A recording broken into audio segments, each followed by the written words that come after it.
Okay, so you guys sent us a ton of stuff about this Lynwood Drake case in California back in '92, Yeah. and to be honest, looking it over, it's pretty disturbing. Oh, yeah. But that's why we do these dig dives, right? Absolutely. We got to get into the nitty-gritty. Yeah, so we can kind of figure out what happened, how it all went down, and this one, wow. It's tough, right? Yeah, I mean, multiple shootings, people dead, and then Drake himself, well, Suicide, yeah. it's a rough one. So let's start with the basics. What do we actually know about this Lynwood Drake guy? Right, so we've got this bio sketch and some news reports from back then, and Sure. piecing it all together, well, let's just say it paints a pretty complicated picture. Okay, so let's try to break it down. Sure. So first things first. Who was he? Where was he from? All right, so Lynwood Crumpler Drake, the third born October 10th, 1949, down in Norfolk, Virginia, ended up in San Miguel, California on November 8th, 1992. Not for long, it seems. No, not for long. Okay, so he was, what, 43 years old when this all went down? Yeah, right around there. All right, that gives us a starting point. What else? What did he do? So get this. He was an actor. An actor? Yeah. Seriously? What, like dinner theater or something? No, actually, a bit more than that. He had a part in that movie, The World According to Garp. Remember that one?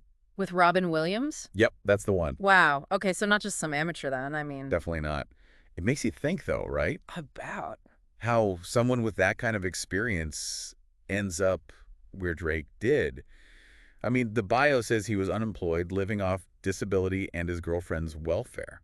Ah, okay, so things had gone downhill, it seems. Downhill is putting it mildly. They called him Crazy Jim around town. Crazy Jim. Not exactly a term of endearment, I'd imagine. No, not at all. And the really disturbing part is people knew he was talking about killing folks, including himself. He said that openly. Yeah, and even the day before it all happened. Wow. I mean, how did people just ignore something like that? That's the million-dollar question, isn't it? It's like Yeah. maybe they'd heard it all before or thought he was all bark and no bite. But those are the kind of warning signs that, well, shouldn't be ignored, right? You would think so, wouldn't you? Yeah, definitely. So, was there anything else? Any other red flags before the shootings? Yeah, there was this incident back in June of '91. He got arrested for beating up a daycare worker. Oh, wow. What happened? Seems like his daughter got hurt somehow at the daycare and Drake just totally lost it. So what happened? Did he go to jail? Not exactly. Got a year's probation and was supposed to do some kind of anger management program, for aggressive types. Did he? Do the program. Doesn't look like it, at least not according to what we have here. Another missed opportunity. Yeah, seems like it. And then there was this whole eviction thing just a few months before the shootings. Eviction? Yeah, from his rental home. The landlord, Andrew Zotko, kicked him out for not paying rent. Ouch. Yeah, that's got to be tough. It was. His common-law wife left him, took their baby daughter with her. So you're talking about a guy who's basically lost everything, his home, his family, his livelihood. Exactly. Yeah. And on top of all that, it seems like he blamed everyone else for his problems.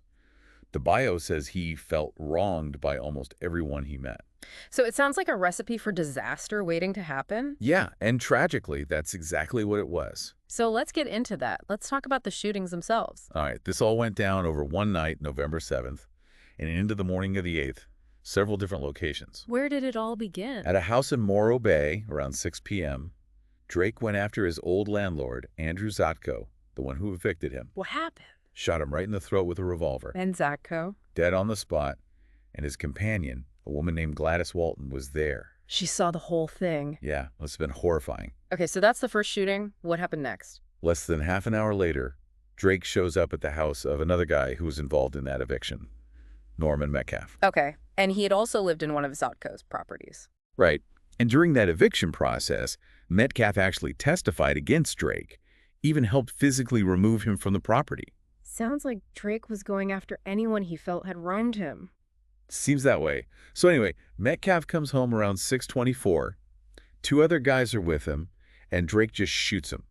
Right there, in front of everyone. Between the eyes, dead instantly. I mean, did those other guys try to do anything? Yeah, they fought back, tried to wrestle the gun away from Drake. Yeah.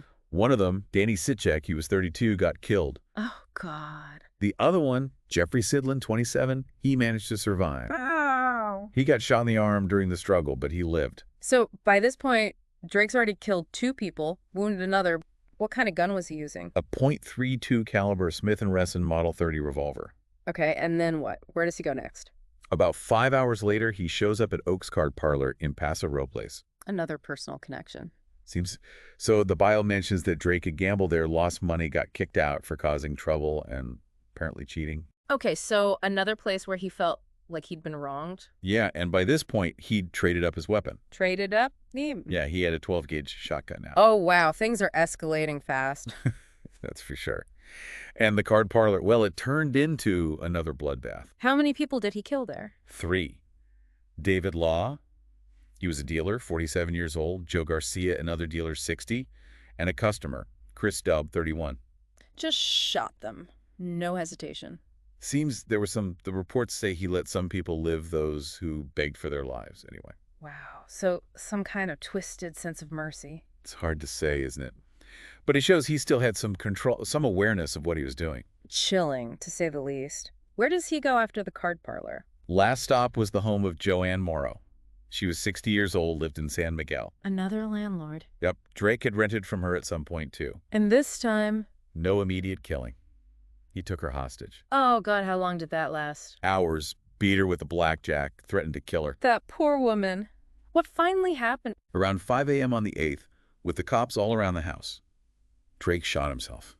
So it ends with a suicide. Yeah, right there in Morrow's house, with her as his hostage. So what happened to her? Did she... She was okay, physically traumatized, I'm sure, but alive. Thank God for that, at least. Yeah, definitely a small mercy in all of this. We mentioned a suicide note earlier. What does it say? It's hard to read, to be honest. He calls himself Jesse Cole Younger. Who? You know, from the Jesse James Gang, the outlaw? Oh, right. So he's comparing himself to a criminal. Yeah, and it gets worse. He blames everyone for his problems. His parents, his sister says, I have been persecuted my whole life by people. It's just so sad and so angry. It is, and then the last line's just heartbreaking and chilling all at once. What does he say? They refuse to help.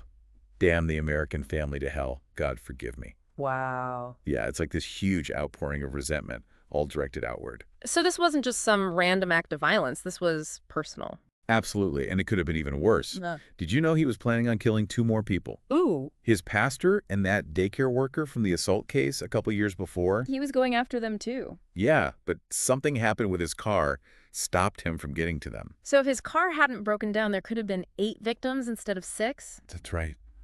Yeah. It's just unthinkable. It is, and it's important to remember all those who lost their lives.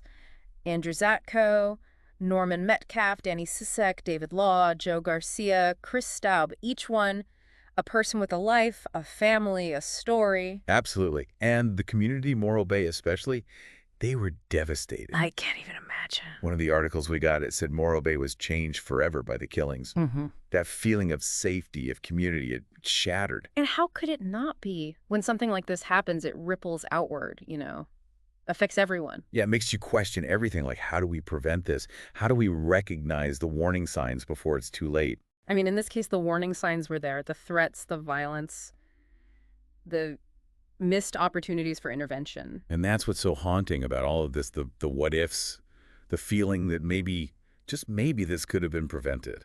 It's a lot to process, and it leaves us with a lot to think about. It does. I keep coming back to this question. What can we do as individuals, as a society? How do we better understand the factors that lead to these kinds of tragedies? How do we support those who are struggling, and how do we protect ourselves from those who are capable of such horrific acts? That's the question, isn't it? And I don't know if there are any easy answers. Me neither.